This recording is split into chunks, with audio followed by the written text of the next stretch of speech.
ভাৰতৰ আটাইতকৈ প্ৰসিদ্ধ চহৰ কোনখন?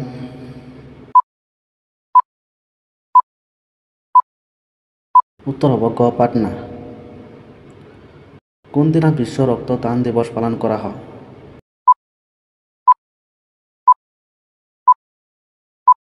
উত্তৰ হ'ব গ 22 এপ্ৰিলত। ফতেহপুৰ চিক্ৰী কোনখন ৰাজ্যত অৱস্থিত?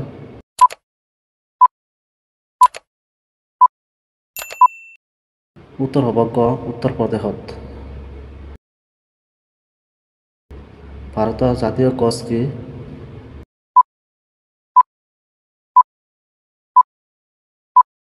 উত্তৰ হ'ব ক বানিয়ান। কোনখন দেশৰ কোম্পানী ফ্লিপকাৰ্ট?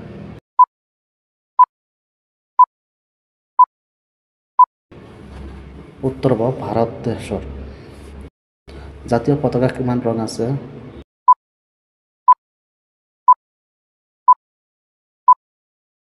উত্তৰ হ'ব খ 3টা ৰং। কোন গছৰ বাকলি লগালে বগা দাগবোৰ একেলগে ভাল হয়?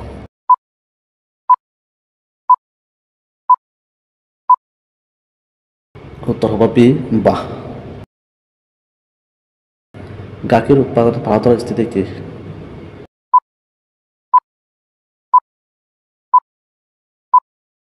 উত্তৰ হ'ব ক প্ৰথম। ধলা শদিয়া দলঙৰ মুঠ দৈৰ্ঘ্য কিমান?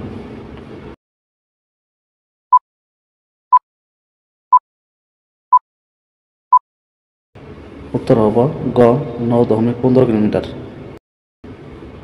অসমৰ ৰাজ্যিক চৰাইৰ নাম কি?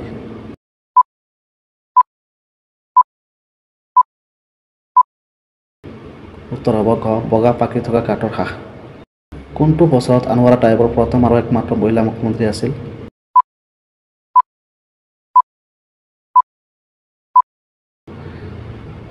উত্তৰ হ'ব খ 1980 চনত।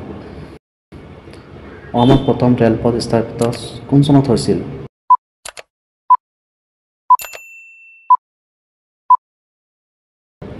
উত্তৰ হ'ব গ 1881 চনত। অসমৰ সন্থা প্ৰথম সভাপতি কোন আছিল?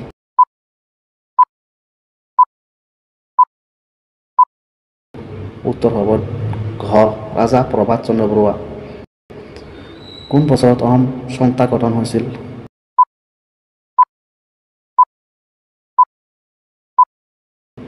উত্তৰ হ'ব গ 1903 চনত।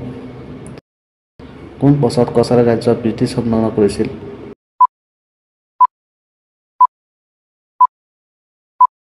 উত্তৰ হ'ব গ 1932 চনত। কোন বছৰত অসম সন্থা গঠন হৈছিল?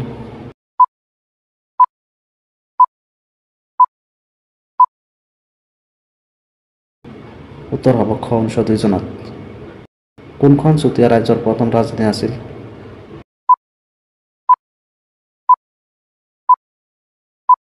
উত্তৰ হ'ব ঘ স্বৰ্ণগিৰি। কেতিয়া অসমত মাজুলীক আনুষ্ঠানিকভাৱে জিলা ঘোষণা কৰা হৈছিল?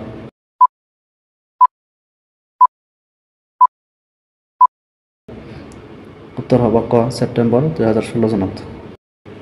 অসমৰ প্ৰথমখন বেচৰকাৰী মহাবিদ্যালয়খনৰ নাম কি?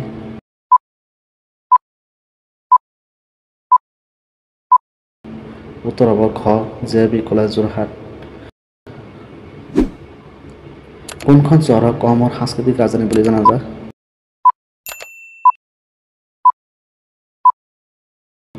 উত্তৰ হ'ব ঘ নগাঁও।